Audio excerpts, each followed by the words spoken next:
Sa araw na ito ay medyo maulan, alhamdulillah. At habang nagtitingin tayo sa GC bandang alas 9 ng gabi, naghanap ng pwedeng maging khatib sa masjid kung saan tayo nag-aaral tuwing linggo.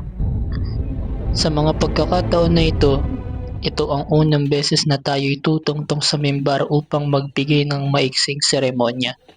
Isa sa mga napakasarap pagmasdan tuwing umaga ay ang mga palayan. At kinakailangan din natin bumiyahe mula Bulacan hanggang Quezon City dahil nandoon ang masjid kung saan tayo magbibigay ng seremonya.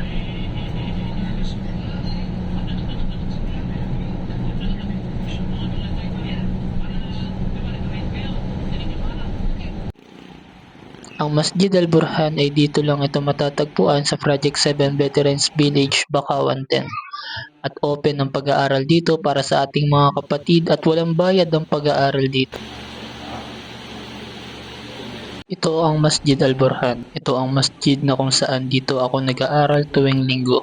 Nakasama ng ating ibang mga kapatiran. At ang presidente ng masjid na ito ay walang iba kundi si Sheikh Rashid Marnel Al-Hari Indasa. Ay, dahan-dahan kung paanong tinuturing namin na masasaktan siya kung buhay siya. Ganon din pati kaya pag inugasan namin siya, parang baby yan. Bukod sa kanya, may mga iba ring tagapagturo dito tuwing araw ng linggo. Isang karangalan para sa akin na makapagbigay ng khutbah sa masjid na ito, kung saan tayo natuto ng iba't ibang kaalaman sa ating relihiyon. At ito din ang masjid na kauna-unahang nakapagmadrasa ako. Sa hindi inaasahan, itong masjid na ito, dito ko pala maisasagawa ang kauna-unahang talumpati ko bilang isang khatib.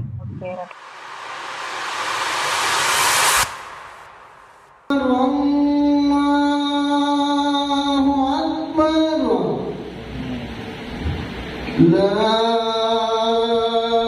ilaha illallah.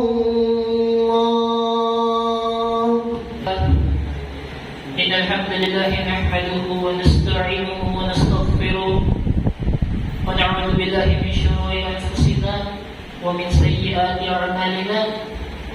May yahdihillahu fala mudilla lahu wa may yudlil fala hadiya lahu. Sa isang ayat sinabi ni Allah, "At-zakat wa ma tuqaddimu li anfusikum min khairihi taqiduhu 'indallah. Innallaha bima ta'maluna basir."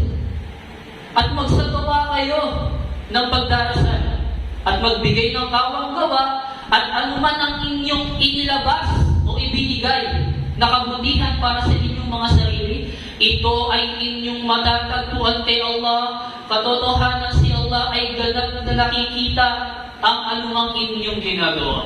Biyaya yun ni Allah. Papasalamat tayo kay Allah dahil hindi lahat ng mga kapatid natin ay nagagawa ito. At naisuwahan natin, isasagawa natin yung salah, yung pagdarasal.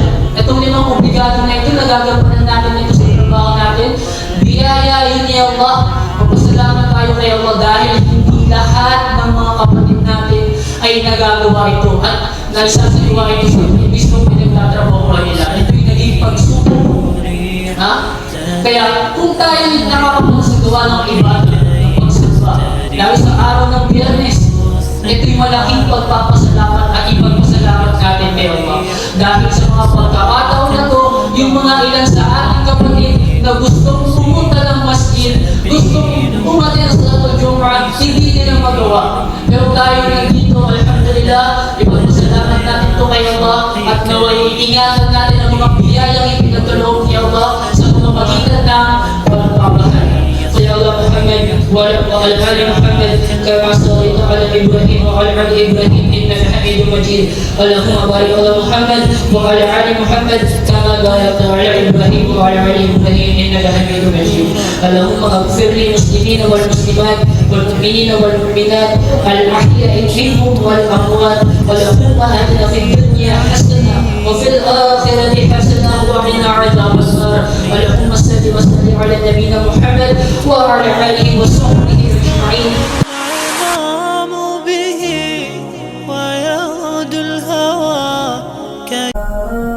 Sa mga oras na ito, Habang nagbibigay ng talumpati sa mga kapatid, hindi mapigilan na maramdaman ang saya bilang nagbibigay ng payo sa mga kapatid. Sa mga sandaling ito, imbis pa iralin natin ang hiya, mas pinili na lang natin na lakasan ang ating loob. Alisin ang takot, samantalahin ang natitirang oras dito sa mundo para ibahagi ang ating mga natutunan at paalalahanan ng sarili at ang ating mga kapatid dahil darating ang oras na tayo ay lilisan din sa mundong ito.